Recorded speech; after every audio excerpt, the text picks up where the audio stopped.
하나님께서 지금 이 순간에 여러분에게 무엇을 어떻게 해 주시면 여러분의 남은 인생이 좋을 것 같습니까? 하나님이 내 인생을 위해서, 내 문제를 위해서, 내가 지금 겪고 있는 이 여러 가지 상황 속에서 하나님이 이런 거 하나 해 주시면 내 인생이 좀 좋아질 것 같다, 이런 생각은 하시죠? 하나님이 내게 뭘 주시면 내 인생이 그리스도인으로서 좀 더 근사한 삶이 될 수 있을까? 이 에베소서 편지를 처음 받았던 사람들, 이 사람들에게 하나님께서 무엇을 주셨을까? 여러분, 우리가 이 말씀을 통해서 우리의 마음이 좀 넓어지기를 바랍니다. 하나님께서 우리에게 공급하기를 바라는 것이 그저 내 눈앞에 있는 것들이 아니고, 그저 집이랑 한 칸 주면 좋겠고, 오래 산 집 좀 평수 넓혀서 좀 더 큰 집 갔으면 좋겠고, 이런 정도 욕심 가지고 살지 마시고 그보다 훨씬 더 큰 욕심을 가질 수 있기를 바랍니다. 하나님은 우리에게 엄청난 것들을 주시려고 준비하고 계획하고 계시기 때문입니다. 여러분, 우리가 읽은 이 6절의 말씀 속에 하나님의 그 첫 번째 선물에 관한 얘기가 들어있습니다. 하늘에 속한 복, 엄청난 복, 하나님이 우리에게 정말 주고 싶어하는 합리적인 복, 신령한 복, 이게 뭘까요? 여러분, 여기에서 하나님은 지금 고난 속에 이미 들어와 있는 이 백성들을 향해서 너희가 내게 누구냐를 묻습니다. 그들이 누구라고 하나님이 말씀하십니까? 하나님의 아들들이다 라고 얘기합니다. 하나님은 우리의 아빠십니다.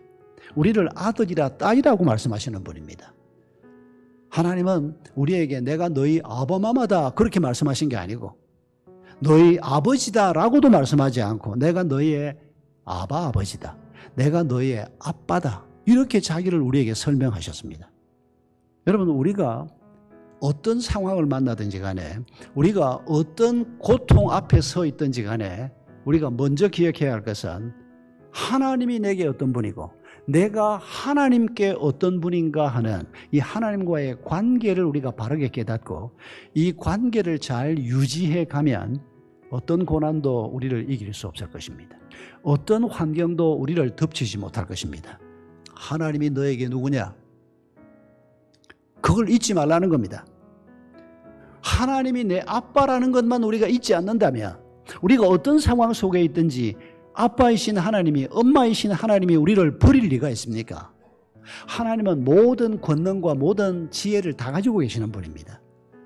여러분, 그분이 지금 이 고난 앞에 있는 이 백성들을 향해서 너희가 내 아들이다, 내 딸이다, 나는 너희 아빠다, 이 부모 자식 관계와 같은 하나님과의 관계를 잘 유지하도록 축복의 말씀으로 이 말씀을 주신 것을 우리가 평생 동안 죽음의 자리에 들어갈 때까지 잊지 마십시다. 여러분, 에베소 교회 성도들에게 하나님께서 지금 바로 이 관계에 관한 가르침을 맨 먼저 주고 계시는 것입니다. 너희가 내게 누구냐? 너희가 내 아들이요 내 딸이다. 내가 너희에게 누구냐? 천지를 지은 하나님인 내가 너희의 아비다, 너희의 어미다. 너희가 이것만 기억하고 살면 너희가 어떤 상황 속에서도 두려움을 이길 수 있고, 내가 너희를 보호하고 내가 너희와 함께 하겠다. 여러분, 그게 에베소에서 하나님이 주시는 첫 번째 가르침입니다. 여러분, 아들, 딸하고 조카하고 차이가 뭔지 아시지요? 하나님하고 분명히 좀 친밀한 관계가 있긴 있는 것 같은데, 이 아들, 딸의 관계가 아니고 조카 수준 정도에 머무는 이런 안타까운 성도가 될 수도 있다는 것입니다. 여러분, 하나님이 우리를 너희가 내 아들이다, 내 딸이다 라고 얘기할 때 하나님이 어떤 마음을 가지고 그 얘기를 하는지를 우리가 잊지 말아야 합니다. 정말 붙들어야 할 가치를 붙들도록 자기 백성들, 자기 자녀들을 가르치고 있는 겁니다. 내가 너희 아빠다. 너희가 이 세상을 살면서 어떤 상황 속에서도 나를 아저씨처럼 생각하지 마라. 나를 삼촌처럼 생각하지 마라. 너희가 내 조카짓 하지 마라. 너희는 내 아들이다, 내 딸이다. 여러분, 이런 말씀으로 1세기 교회 성도들을 격려하시고, 그리고 오늘도 여전히 우리를 격려하시는 이 하나님의 격려를 마음속 깊이 담으시기 바랍니다. 우리가 죽는 날까지 하나님과 우리가 이 부모 자식 관계와 같은 이 관계를 우리가 잘 유지하고 살면 하나님께서는 우리의 모든 것을 책임지실 것입니다. 그리고 오늘 본문에서 자녀된 우리에게 주시는 중요한 가르침이 하나 더 있습니다. 4절을 보면 왜 우리를 하나님께서 자녀 삼으셨는가? 거룩하고 흠이 없게 하시려고 자녀 삼으셨다고 얘기합니다. 거룩하고 흠이 없게 되는 게 뭡니까? 거룩이 바로 하나님의 본성이십니다. 우리가 아버지이신 하나님을 닮는다는 얘기입니다. 우리를 거룩한 사람이 되게 하겠다. 하나님 비슷한 존재가 되게 하겠다. 그 말씀입니다. 여러분, 하나님께서 우리에게, 이 시원찮은 우리에게 하나님을 닮아가는 사람이 되도록, 하나님 비슷한 존재가 되도록 우리를 부르셨다는 사실을 기억하십시다.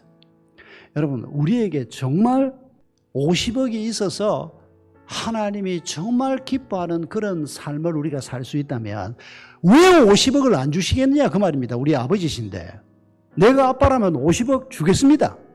안 주시는 이유는 뭘까요? 그것 갖는다고 해서 우리의 삶이 피지 않기 때문이라는 겁니다. 여러분, 오늘 우리가 이미 나눈 것처럼 하나님이 모든 신령한 복을 우리에게 주시려고 하는 겁니다. 그 속에 돈도 저는 포함되어 있다고 분명히 믿습니다. 그러나 우리가 돈의 가치를 너무 현실적으로 이해하다 보니까 우리도 모르게 돈을 우상으로 삼는 일이 많으니까 하나님께 상상하는 말이 부자 되려고 하지 말고 먹고 사는 건 내가 책임져 주겠다. 자족하는 법을 배워라. 검소하게 살아라. 그리고 손에 뭐가 좀 생기면 이웃을 섬기기 위해서 좀 써라. 하나님이 주시는 것 가지고 기쁨으로, 돈 때문에 기쁨으로 사는 게 아니고 하나님 때문에 기쁨으로 사는 법을 배우고, 그리고 뭐가 좀 더 생기면 고아와 과부와 레위인과 약자들과 우리가 섬겨야 할 사람들을 위해서 섬기는, 여러분, 이런 가르침을 왜 하나님은 3,500년 전부터 자기 백성들에게 이렇게 열심히 가르쳤겠습니까? 거기에 있는 가치보다 하나님이 우리의 아버지시고 우리가 거룩하고 흠이 없게 되는 이거야말로 이건 3,000원짜리가 아니고 이건 말로 우리가 다 설명할 수 없는 엄청난 복을 하나님이 우리에게 이미 약속하셨기 때문입니다. 에베소 2장 10절에 이 약속의 길을 걷는 우리를 하나님의 작품이라고 말씀하고 있습니다. 여기 하나님의 많은 작품들이 있지만 아직 완성품은 하나도 없습니다. 전부 지금 진행 중에 있습니다. 하나님이 아직도 공사 중에 있습니다. 좀 부족하고 약한 부분이 있지만은, 그러나 하나님은 우리를 죽음을 통과했을 때 가장 완전한 존재로, 하나님 비슷한 존재로 만들어 가실 분이십니다. 이런 하나님에 대한 기대를 우리가 마음속 깊이 품으면서 에베소 교인들보다 더 험하고 어려운 일을 당하는 성도도 혹 있을지 모르겠습니다. 그러나 어떤 환경 속에서든지 우리가 하나님의 거룩한 백성으로 하나님의 보호하심과 하나님의 축복 속에 우리의 남은 길을 잘 걸어가는 축복이 있기를 바랍니다.